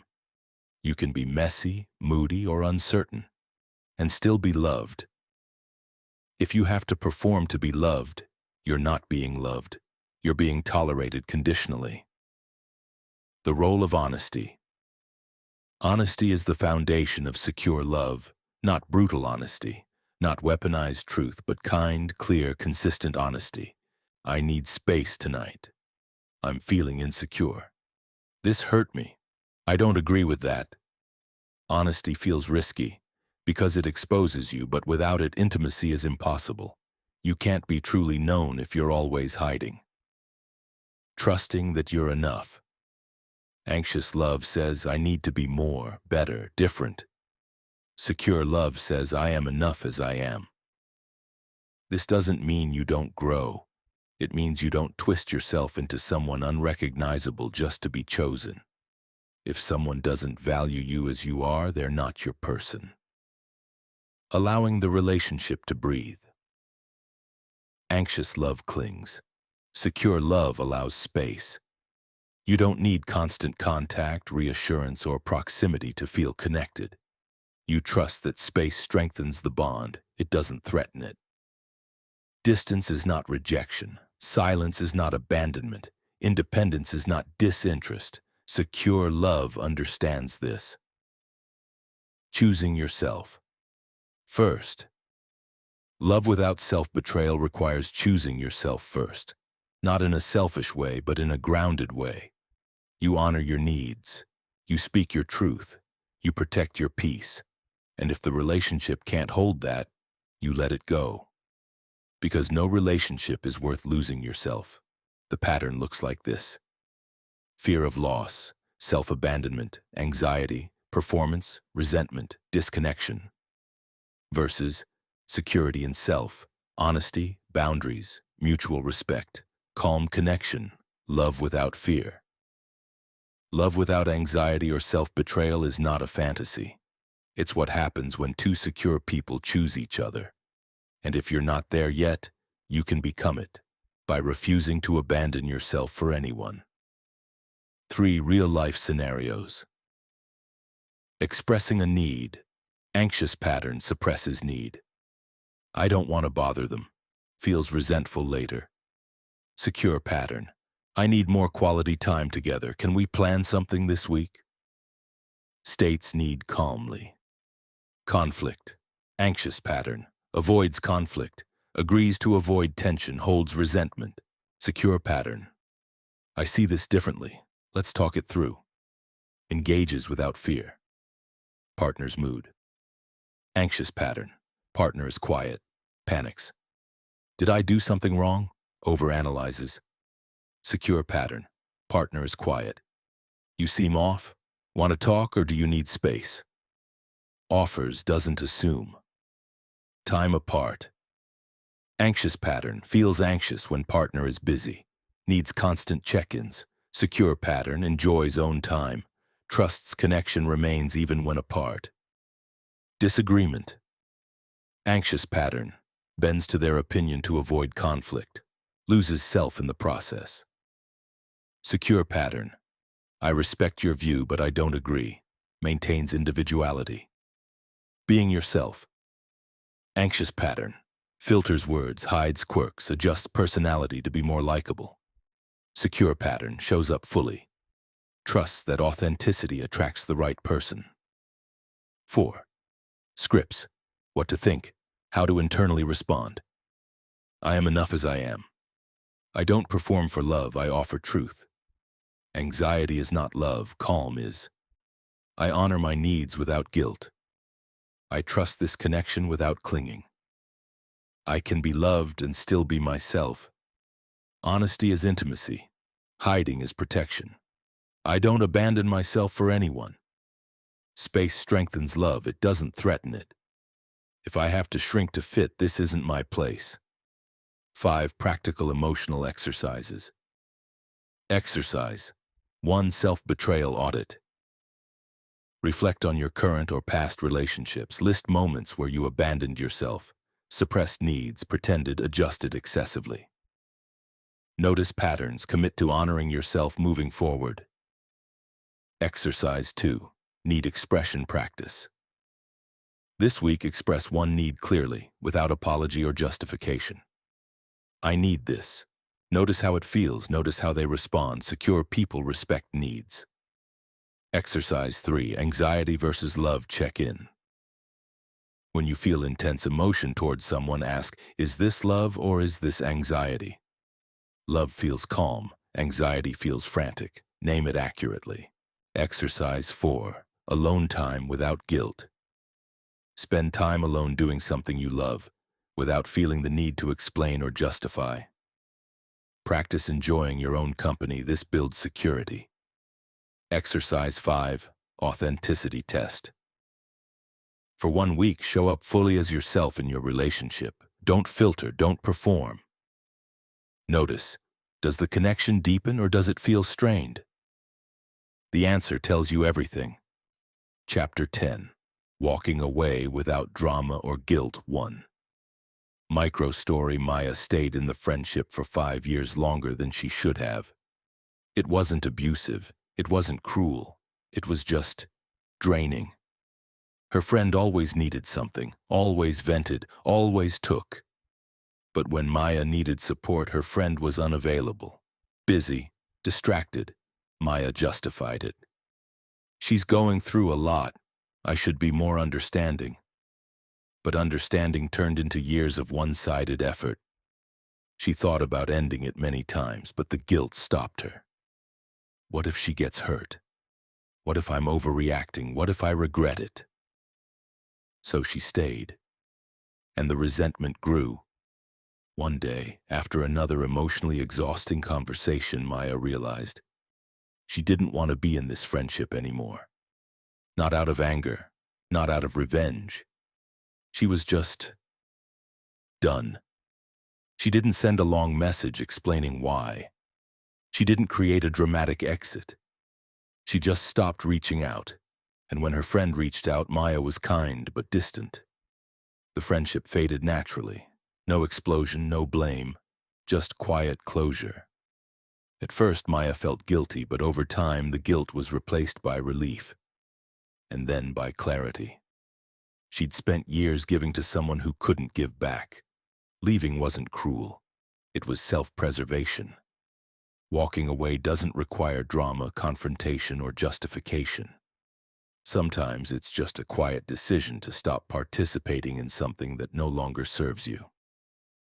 2. Deep psychological mechanism analysis. Walking away is one of the most emotionally mature actions you can take. But most people struggle with it because they've been conditioned to believe that leaving is failure, betrayal, or cruelty. It's not. Sometimes walking away is the healthiest thing you can do. Here's how to do it with clarity, not chaos. Knowing when it's time. You know it's time to walk away when you feel drained more than fulfilled. You're giving far more than you're receiving. You've communicated your needs and nothing changes. The relationship requires you to betray yourself to maintain it. You stay out of guilt, obligation, or fear, not genuine connection. The thought of leaving brings relief, not devastation. If you're questioning whether to stay, you already have your answer. Secure, healthy relationships don't make you question whether you should be in them. Letting go of the need to be understood. One of the biggest blocks to walking away is the need to be understood. You want the other person to see your side, to acknowledge the hurt, to validate your decision. But you don't need their understanding to leave. You don't need their permission. You don't need closure from them. You create closure within yourself. If you wait for them to understand, you'll wait forever, and you'll stay stuck. Walking away without explanation. Not every ending requires a conversation. Not every relationship deserves a detailed explanation. Sometimes a quiet exit is the cleanest. You can simply stop engaging, stop reaching out, stop investing energy. Let the relationship fade naturally. This isn't ghosting in the harmful sense, it's disengagement. It's choosing not to participate anymore. And that's your right. When to have the conversation. If the relationship is close, romantic partnership, deep friendship, family, a conversation might be necessary, but keep it simple. I need to step back. This isn't working for me anymore. I'm choosing to move on. You don't owe a dissertation. You don't owe a list of grievances. You don't owe emotional labor to someone you're leaving. State your decision. Stay calm. Don't engage in arguments. If they push, repeat. I've made my decision. Releasing guilt. Guilt shows up because you've been taught that leaving is wrong. That loyalty means staying no matter what. That love requires suffering. But that's not true. Loyalty to others should never come at the cost of loyalty to yourself. And love that requires self-destruction isn't love. It's codependency. Guilt is not evidence that you're doing something wrong. It's evidence that you're breaking a pattern, and breaking patterns feels uncomfortable, even when it's right. The drama trap. Some people try to turn your exit into drama. They accuse, they guilt trip, they make themselves the victim, they demand explanations, apologies, or justification. Don't engage. Drama requires two participants. If you refuse to play, the drama dies. Stay calm, stay firm, repeat your boundary. And if necessary, stop responding entirely. Grieving the loss. Even when leaving is the right choice, it still hurts. You're not just losing the relationship, you're losing the version of the future you imagined with that person. Allow yourself to grieve. Sadness doesn't mean you made the wrong choice. It means you're human. You can mourn what was and still know that leaving was necessary. Trusting your decision. After you walk away, doubt will creep in. Did I overreact? Should I give them another chance? What if I regret this? Return to the reason you left. Remember how you felt. Trust that you made the decision from clarity, not impulse. You don't owe anyone a second chance if the first one drained you. The pattern looks like this. Knowing it's over, guilt and hesitation, staying too long, resentment, explosive exit or slow fade with regret. Versus knowing it's over, accepting the truth, walking away calmly, grieving cleanly, moving forward with peace. Walking away without drama or guilt is not cold. It's self-respect. It's honoring the truth that not every relationship is meant to last. And that endings, when handled with maturity, can be just as important as beginnings. 3 real-life scenarios. Romantic relationship. Dramatic exit. Sends a long message listing everything they did wrong. Argues, blocks, unblocks, re-engages, messy. Clean exit. This isn't working for me anymore. I wish you well. Stays firm. Doesn't re-engage. Friendship. Dramatic exit confronts publicly, vents to mutual friends, creates sides. Clean exit stops initiating, becomes less available. Lets the friendship fade without fanfare. Family member. Dramatic exit cuts them off angrily, refuses all contact, holds resentment. Clean exit. I need distance for my own well-being. I'm stepping back. Sets boundaries without hostility. Toxic work environment. Dramatic exit quits in anger, sends a scathing email, burns bridges. Clean exit gives notice professionally.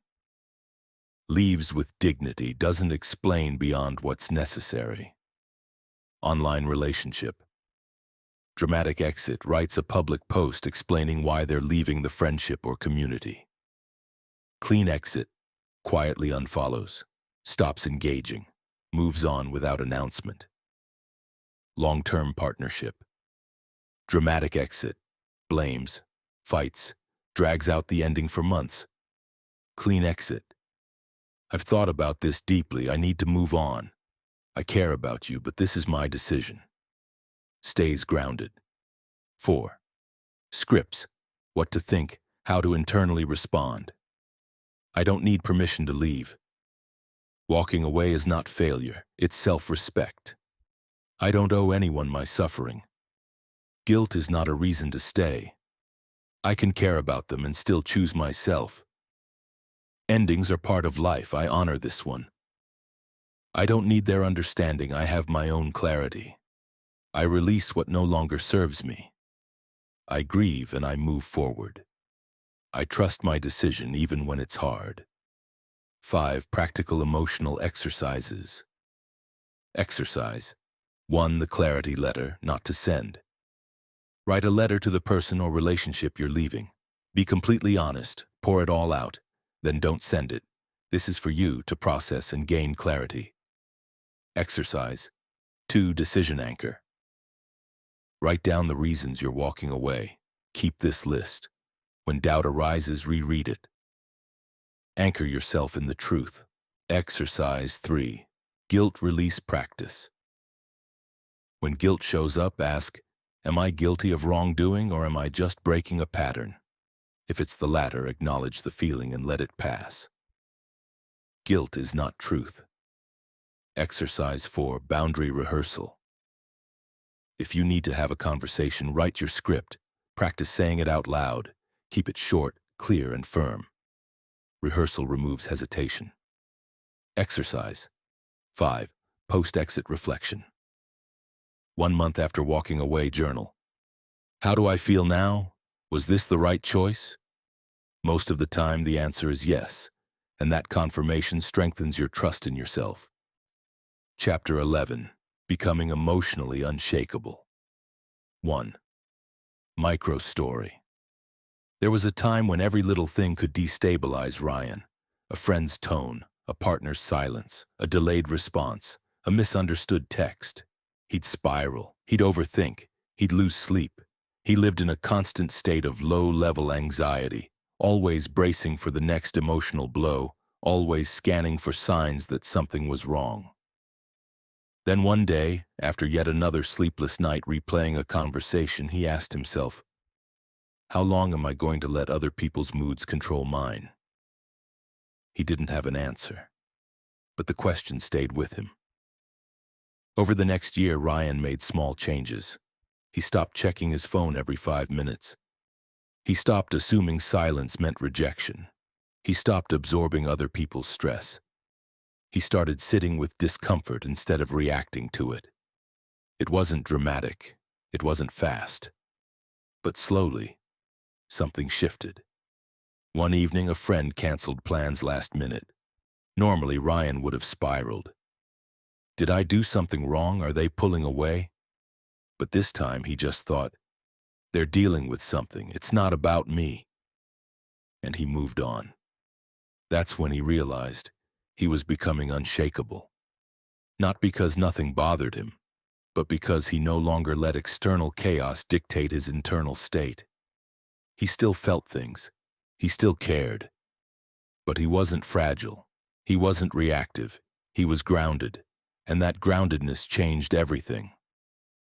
2. Deep psychological mechanism analysis. Emotional unshakability is not numbness. It's not detachment. It's not pretending nothing affects you. It's the ability to stay centered in yourself no matter what's happening around you. It's emotional sovereignty. And it's built, not born. Here's how to cultivate it. Unshakability is internal stability. Most people outsource their emotional stability. They feel good when others approve. They feel bad when others withdraw. Their inner state is controlled by external conditions. Unshakability is the opposite. Your emotional baseline is internal. You feel what you feel, but your core remains steady. You don't collapse when someone is upset. You don't spiral when plans change. You don't lose yourself in someone else's chaos. This doesn't mean you don't care. It means you care without losing your center. Building a strong internal foundation. Unshakability starts with self-worth that doesn't depend on others. If your worth is tied to approval, validation, or acceptance, you'll always be fragile, because those things are unstable. But if your worth is rooted in who you are, not what others think of you, you become solid. Criticism doesn't destroy you, rejection doesn't define you, conflict doesn't shatter you, you know your value. And that knowing makes you unshakable.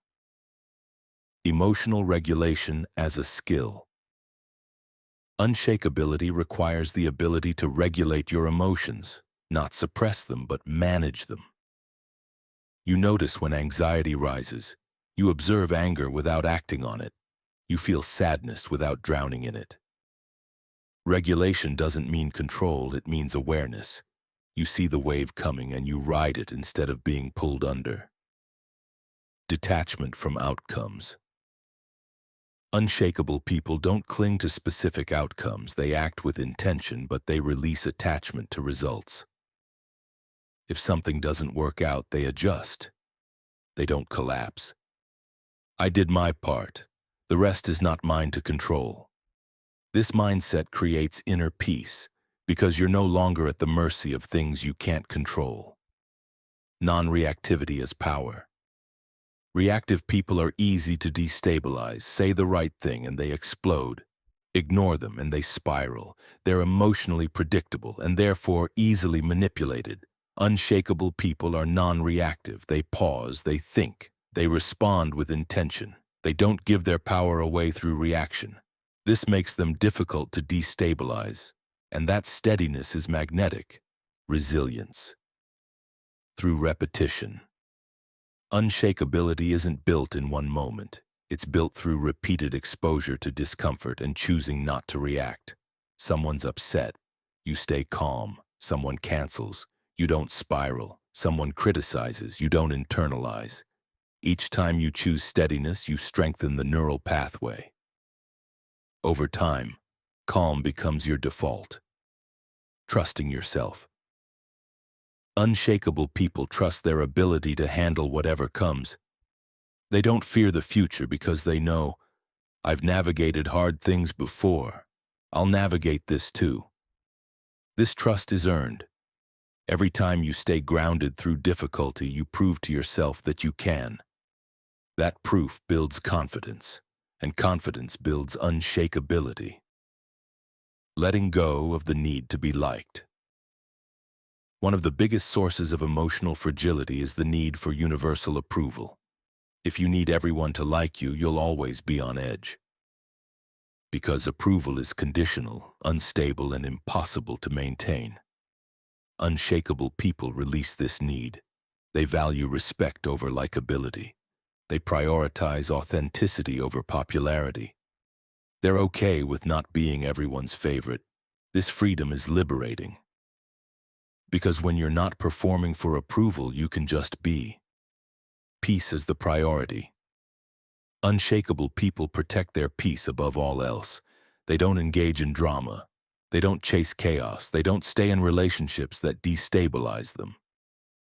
They ask, does this bring me peace or disrupt it? And they choose accordingly. The pattern looks like this. External chaos, internal instability, reaction, regret, fragility reinforced. Versus external chaos, internal steadiness, pause, intentional response, unshakability strengthened. Becoming emotionally unshakable is not about becoming hard or closed. It's about becoming so grounded in yourself that nothing external can pull you off center. It's the ultimate form of self-mastery, and it's available to anyone willing to build it. 3 real-life scenarios. Criticism. Fragile response, takes it personally, feels crushed, spirals into self-doubt.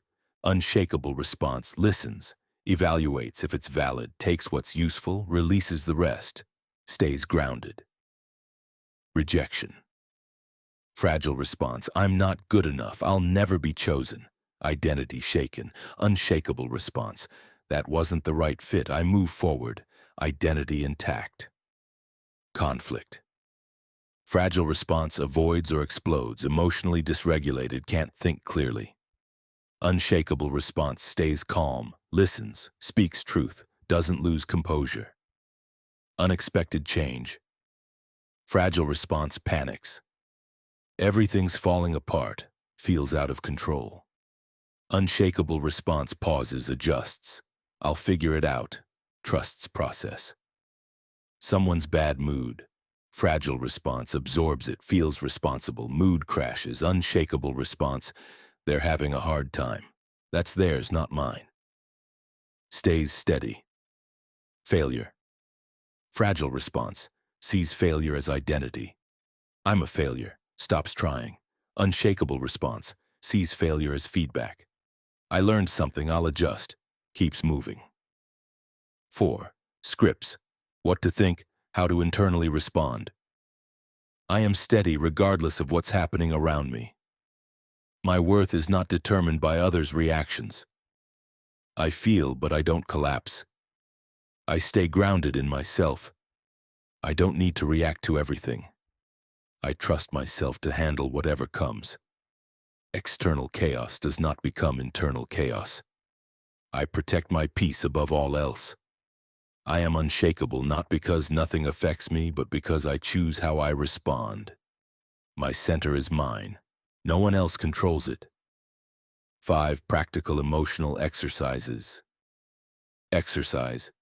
1 daily grounding practice. Every morning, take 5 minutes to center yourself. Breathe. Feel your body. Anchor in the present. This builds baseline stability. Exercise 2. Non-reactivity challenge. For 1 week, practice pausing before responding to anything emotionally charged. Count to 5, then respond with intention, not reaction. Exercise 3. Emotional wave observation. When strong emotion arises, don't act on it. Sit with it. Notice where you feel it in your body. Watch it rise and fall. This teaches you that emotions are temporary. They don't define you. Exercise 4. Resilience journal. Write down 3 times you stayed calm through difficulty. Reflect on how you did it. This reinforces the neural pathway of steadiness. Exercise 5. Peace audit. List the relationships, habits, and environments that disrupt your peace. Choose one to distance from or change this month. Protect your stability actively. Chapter 12. Relationships as a choice, not a need. 1. Micro story. For most of her life, Leah believed she needed relationships to be whole. She needed a partner to feel loved. She needed friends to feel valued. She needed constant connection to feel secure. Alone felt like punishment. Alone felt like proof that something was wrong with her. So she clung. She stayed in relationships that didn't serve her. She tolerated behavior that hurt her. She shaped herself to fit wherever there was space, because space felt better than emptiness. Then one day, after yet another painful ending, she found herself alone, truly alone. No romantic relationship, a few distant friends, no one to text, no one to distract her from herself. At first, the silence was unbearable. She filled it with noise, TV, social media, anything to avoid the discomfort. But eventually, she ran out of distractions, and she had to sit with herself. It was uncomfortable, then unfamiliar, then slowly peaceful. She started to notice things, what she actually liked, what she actually thought, who she actually was beneath all the adjusting, performing, and people-pleasing. She realized she'd spent years trying to be chosen by others because she'd never chosen herself. Months passed. She built a life she liked, alone. She found hobbies, routines, and a quiet sense of contentment. She stopped needing someone to validate her worth. And then, something unexpected happened. People started showing up, not because she was chasing them, but because she was grounded, whole, complete in herself. She connected with them from a place of choice, not need. And the relationships felt different. Lighter, cleaner, mutual. For the first time, Leah understood. Relationships are meant to be chosen, not needed. And that difference changes everything. 2. Deep psychological mechanism analysis.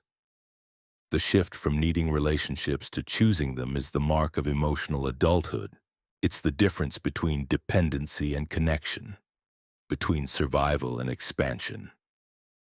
Here's what this shift requires. Wholeness within yourself. Most people enter relationships incomplete. They're looking for someone to fill a void, soothe loneliness, or validate their worth. This creates dependency. The relationship becomes a life raft, and if it's gone, they drown. But when you're whole within yourself, relationships become an enhancement, not a necessity. You don't need someone to complete you. You're already complete. You choose to share your life with someone because it adds value, not because you can't survive without them. This is the foundation of healthy connection. The difference between need and choice. Need is rooted in fear. I need this person or I'll be alone, empty or worthless. Need creates clinging, people-pleasing, and tolerance of mistreatment. Because the alternative, being without them, feels unbearable. Choice is rooted in freedom. I want this person in my life, but I'll be okay either way. Choice creates respect, boundaries, and authenticity. Because you're not attached to a specific outcome. You're present with what is. Need is desperate. Choice is grounded, and people can feel the difference. Aloneness is a skill. Most people never learn to be alone. They move from one relationship to the next, from one distraction to another, never sitting with themselves long enough to build internal stability. But aloneness is where you discover who you are. It's where you build self-trust, self-respect, and self-sufficiency. It's where you learn that you're enough on your own. When you're comfortable alone, you stop settling for bad relationships just to avoid emptiness. You stop clinging out of fear. You start choosing consciously. Relationships as mirrors. Healthy relationships reflect who you are, not who you need to be. They don't require you to shrink, perform, or abandon yourself. They allow you to be fully seen and still valued. But you can only experience this kind of relationship when you're already whole. Because if you're fragmented, you'll attract people who mirror that fragmentation. If you're desperate, you'll attract people who exploit that desperation. The relationship you have with yourself sets the standard for every other relationship in your life. Interdependence versus codependence. Codependence is mutual need. I can't function without you, you can't function without me. It feels intense, but it's unhealthy. It's two incomplete people trying to complete each other and failing. Interdependence is mutual choice. I'm whole, you're whole. We choose to build something together. It's two complete people enhancing each other's lives without losing themselves in the process. Interdependence is sustainable. Codependence is exhausting. The freedom of non-attachment. Non-attachment doesn't mean not caring. It means not clinging. It means loving without needing to control outcomes. It means being present without being possessive. When you're not attached to someone staying, you can love them freely. You can appreciate them fully. You can let them go if the relationship no longer serves either of you. This is mature love, not the desperate, clinging kind, but the spacious, trusting kind. Choosing yourself. First. Healthy relationships require that you choose yourself first. Not in a selfish way, but in a self-respecting way. You honor your needs. You protect your peace. You stay true to your values. And if a relationship asks you to betray yourself, you choose yourself and walk away. This isn't cruelty, it's integrity, and it's the only way to build relationships that last. Integration. The goal isn't to be alone forever. The goal is to be so whole within yourself that relationships become an expression of choice, not survival. You don't need anyone, but you're open to connection. You don't fear being alone, but you value companionship. You're complete, and from that completeness you build relationships that are healthy, mutual, and life-giving. The pattern looks like this: incompleteness, need for external validation; dependency, clinging or people-pleasing; resentment or loss of self. Versus wholeness within, choice-based connection, interdependence, freedom and respect, sustainable love. Relationships as a choice, not a need, is the highest form of emotional maturity. It's what allows love to thrive without fear, connection without clinging, presence without dependency, and it starts with choosing yourself.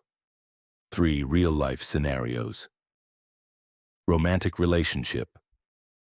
Need-based, stays because being alone feels unbearable, tolerates mistreatment. I can't survive without them. Choice-based, stays because the relationship enhances life, leaves if it becomes toxic. I'm okay either way. Friendship. Need-based, keeps toxic friends to avoid loneliness. Drains self trying to maintain connection. Choice-based, keeps friends who reciprocate and add value, releases those who don't, peace over popularity. Family dynamics. Need-based, stays enmeshed out of obligation or guilt, sacrifices boundaries to maintain approval. Choice-based, loves family but maintains boundaries, chooses connection that respects both parties. Alone time. Need-based, avoids alone time, fills every moment with people or distractions, feels empty when alone. Choice-based, enjoys alone time, feels grounded, restored, and complete without external validation. Conflict. Need-based, avoids conflict out of fear of losing the relationship. Suppresses needs to keep peace. Choice-based, engages in conflict with honesty. Trusts relationship can handle truth, doesn't abandon self to avoid tension. Ending a relationship. Need-based, stays far too long, clings out of fear. Ending feels like death. Choice-based, leaves when it's clear the relationship no longer serves. Grieves but moves forward with clarity. 4. Scripts, what to think, how to internally respond. I am whole with or without this relationship. I choose connection. I don't need it to survive. I am enough on my own. I love freely because I don't cling desperately. Relationships enhance my life. They don't define it. I choose myself first always. Aloneness is not emptiness, it's wholeness. I don't need someone to complete me. I'm already complete. I am grounded in myself regardless of who stays or goes. I build relationships from choice, not fear. 5 practical emotional exercises. Exercise 1 solo day practice. Spend 1 full day alone, no texting, no calls, no social media. Do things you enjoy. Notice what arises, build comfort with your own company. Exercise 2 relationship motivation audit. List your current relationships. For each, ask, am I here by choice or by need? If it's need, explore why. Work toward wholeness first. Exercise 3 self-sufficiency inventory. Write down 10 things that make you feel fulfilled that don't involve other people.